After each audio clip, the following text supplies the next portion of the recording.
안녕하세요, 다월드입니다. 오늘은 제가 상당히 좋아하는 그리고 즐겨보는 암호화폐 유튜버이죠. 비트슈아님의 영상을 함께 이야기를 해보려고 합니다. 비트슈아님이 어제 올리신 이 영상의 제목을 보면요, 당신은 벌써 먹잇감이 되었을지도 모릅니다. 오늘 당장 점검하세요 라는 영상이 업로드 되었고요. 파이오니어라면 꼭 한번은 시청을 해볼 만한 영상이라서 내용을 간단하게 요약을 해드리도록 하겠습니다. 영상 속에 한 구독자분이 오랜 기간 노후 준비를 위해서 비트코인이나 이더리움, XRP 등을 레저 하드 지갑에 보관을 하면서 장기 투자를 하고 있었는데요. 그 코인을 모두 해킹당하는 사건이 발생했다고 합니다. 상당히 안타까운 사건이죠. 이분은 레저 하드 지갑 소프트웨어를 PC에서 작동하던 중에서 시스템 오류 메시지가 떴고요. 화면에 복구 구문을 입력하라는 안내문을 보고 무심코 이 레저 지갑에 복구 구문을 입력을 했다고 합니다. 그 후에 지갑 속 자산이 모두 해킹을 당했다, 이렇게 하소연을 하셨는데요. 이러한 경우에는 당연히 신고를 해야겠지만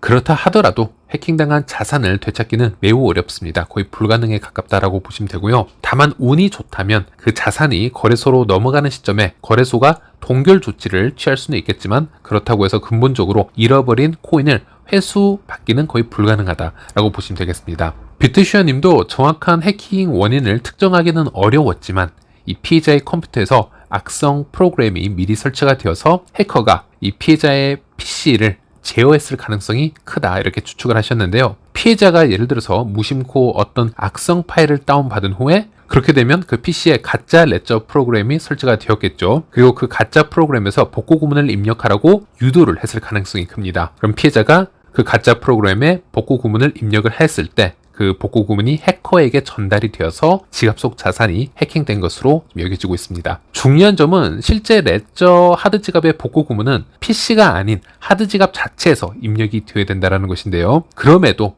유저들은 방심하는 순간 단 한 번의 실수로 이런 일이 누구에게도 발생할 수 있다는 사실, 이런 부분도 유념해야 될 것 같습니다. 또 한 가지로 비트슈아님은 본인의 해킹 경험을 또 직접 우리에게 공유를 해 주셨는데요. 그것도 얼마 전에 일어난 일이라고 합니다. 비트슈아님은 프로그래머 출신으로 국내 정상급 암호화폐 유튜버로 잘 알려져 있습니다. 그만큼 블록체인과 암호화폐에 대한 깊은 이해를 가지고 있죠. 하지만 이런 분조차 얼마 전 해킹을 당하는 그런 불행한 사건이 있었습니다. 그리고 이것은 결코 비트슈아님을 비웃을 일이 아닙니다. 오히려 이런 사건을 통해서 우리는 경각심을 더욱 높여야 되고요. 아무리 철저히 준비된 사람도 한번 방심하는 순간 해킹 피해를 입을 수 있다는 사실을 다시 한번 상기시킬 수 있어야겠습니다. 사실 올해 초에 있었던 이슈만 보더라도요, 리플의 공동 설립자이죠, 크리스 라슨조차도 본인의 XRP 자산을 해킹당하는 어이없는 일이 발생했었습니다. 믿기 어려운 사건이지만 현실로 일어난 일입니다. 이것은 마치 파이의 공동 설립자인 니콜라스가 자신의 파이 지갑에서 자산을 도난당했다라고 한번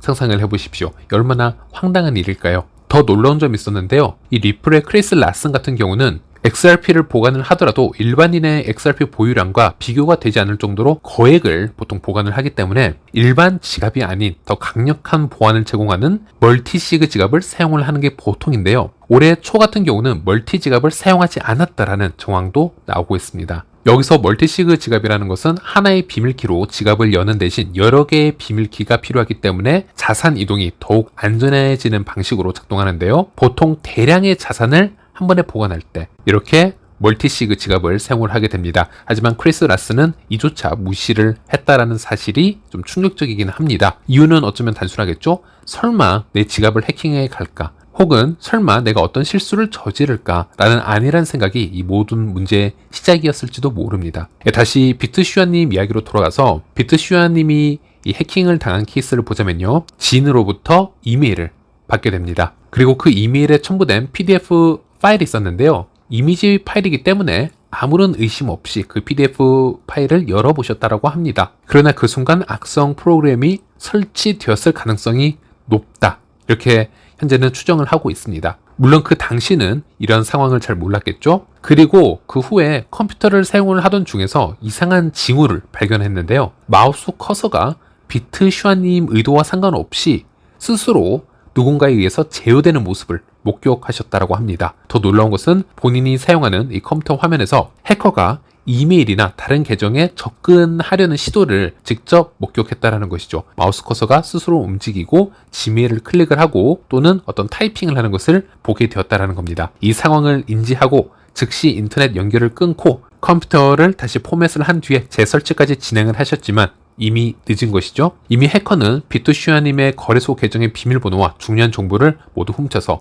비트슈아님의 자산을 탈취한 상태였습니다. 그래서 이 사건에서 비트슈아님이 방심을 했던 부분은요, 윈도우 업데이트를 하면서 잠시 백신 프로그램을 설치를 하지 않았고 또 평소 의심스러운 파일을 다운로드하거나 열지 않는 습성이 있었기 때문에 본인의 컴퓨터는 이 짧은 시간에 안전할 것이라는 그 착각에서 이런 사고가 발생했다고 볼 수 있겠습니다. 그리고 이메일에 첨부되었던 이 PDF 파일처럼 보였던 이 파일은요, 악성 프로그램이 포함이 되어 있었을 것이고 이 파일 익스텐션을 이 PDF라는 이 글자로 바꾸어서 위장해서 보낸 것이 아닌가 이렇게 추정을 하고 있습니다. 그리고 추가적으로 비트슈아님은 또 본인이 저지른 또 다른 실수, 아주 초보적인 실수를 또 공유를 해 주었는데요. 상당히 부끄러워하면서 공유를 해 주셨고 참 저는 그런 경험담을 공유를 해 주신 것에 감사함을 느끼고 있습니다. 본인이 비스탁형 지갑 중에 하나인 이 팬텀이나 메타마스크 같은 지갑의 복구 구문을 컴퓨터에 잠시 보관을 해 놓은 것이었는데요. 이 복구 구문의 몇 단어를 잠시 바꾸어서 저장을 해 두었기 때문에 꽈놨기 때문에 안전하다라고 생각을 했겠지만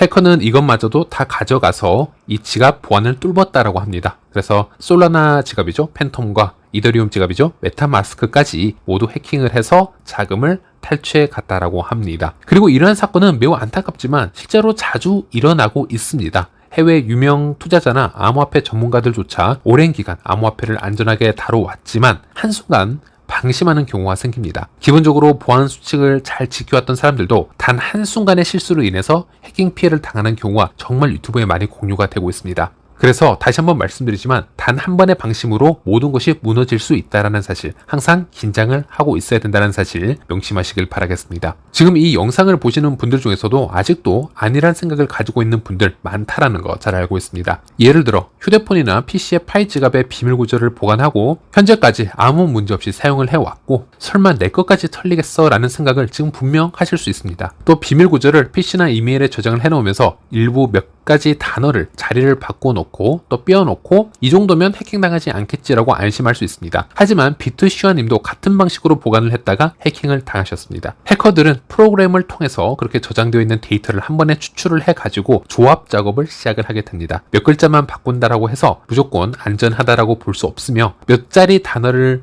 맞추는 것은 조합을 할 수 있는 확률이 기하급수적으로 높아질 수 있는 상태이기 때문에 해커들에게 매우 큰 힌트를 주는 것이라고 보시면 되겠습니다. 절대 그런 식으로 보관을 해서는 안 됩니다. 그리고 여러분들이 기억을 하셔야 되는 것은 현재 파이는 오픈 메인넷 출시가 되지 않은 상태라는 것입니다. 현재는 파이에 관해서 해커들이 본격적인 공격을 시작하지 않았을 뿐입니다. 오픈 메인넷 이후에 파이가 더 큰 가치를 창출할수록 여러분의 비밀 구조를 노리는 시도는 더욱 치밀하고 상상할 수 없는 방법으로도 진행이 될 것입니다. 따라서 지금 어떤 디바이스나 서버에 어설프게 저장해둔 비밀 구조는 해커들이 공격을 하지 못해서 놔두는 게 아니고요. 아직 그런 때가 아니기에 안 하고 있을 뿐이다 라는 사실을 반드시 명심하셔야 됩니다. 네, 영상을 보면요, 비트슈아님께서도 이 암호화폐 비스탁형 지갑 관리에 있어서 핵심적인 요소를 몇 가지 공유를 해주셨습니다. 가장 중요한 점은 이메일이나 PC에 비밀키나 비밀 구조를 저장하는 것은 마치 해커들에게 그냥 내 자산을 가져가라 라고 말하는 것과 다름없다, 이렇게 언급을 했습니다. 절대적으로 하지 말아야 될 행위고요. 비밀 구조는 무조건 오프라인으로 안전하게 보관을 해야 되며 종이에 적거나 손상이 되지 않도록 어떤 금속판에 비밀 구조를 새겨서 보관하는 것이 현재 전문가들이 추천하는 가장 안전한 방법이다, 이렇게 언급을 해주고 있습니다. 이 조언을 꼭 기억하시길 바랍니다. 네, 마지막으로 파이 비스탁형 지갑을 어떻게 관리를 해야 되는지 다시 정리를 해드리도록 하겠습니다. 네, 첫 번째로 아직 파이 마이그레이션을 받지 않은 상태인 분들, 그리고 나의 비밀 구조이 한 번이라도 유출이 됐었는지 좀 의심스럽다라고 생각을 하시는 분들은 마이그레이션 받기 전에 파이 앱에서 체크리스트 3번과 6번을 업데이트해서 새로운 지갑을 생성한 후에 그 새 지갑에 마이그레이션을 받으시길 바랍니다. 파이 지갑을 생성을 하게 되면 지갑 주소뿐만이 아니고 비밀 구절도 당연히 새롭게 생성이 됩니다. 그 비밀 구절은 안전하게 오프라인에 분산 저장해 놓으시길 바랍니다. 두 번째로 비밀 구절은 이메일이나 카톡, 휴대폰 메모장, 사진첩 등등 기기나 클라우드 서버 등에 저장을 해놓지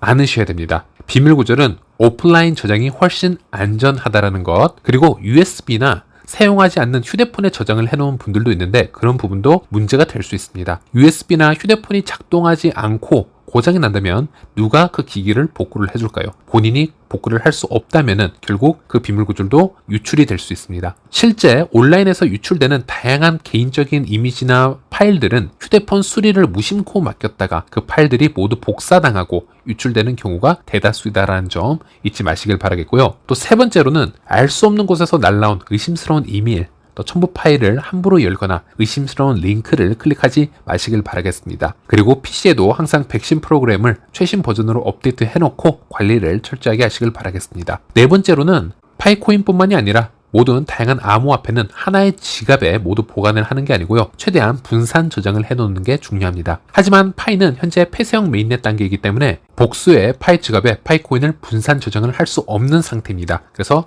폐쇄형 기간에는 특히나 조심을 하셔야 될 것 같고요. 오픈 메인넷으로 전환이 되고 다행히 다른 지갑들의 파이코인이 이동이 가능한 그런 시점이 온다면은 그때에는 최대한 파이코인을 나누어서 분산 보관하시길 바라겠습니다. 해킹을 당하더라도 100% 보유하고 있던 파이코인을 모두 잃는 것보다는 그래도 일부만 분실하는 것이 훨씬 나은 상황이라고 할 수 있겠습니다. 네, 물론 이렇게 계속 말씀을 드려도 주변에서는 파이코인을 해킹당한 분들, 분실하신 분들, 비밀 구절을 어딘가에 유출한 분들은 계속 나오고 있습니다. 계속 반복이 될 수밖에 없습니다. 다만 제 영상을 꼭 보시고 최대한 이런 기본적인 실수를 피하시길 바라겠고요. 그래서 재앙 같은 일이 벌어지지 않기를 다시 한번 말씀드리면서 이번 영상 마치도록 하겠습니다. 시청해주셔서 감사합니다.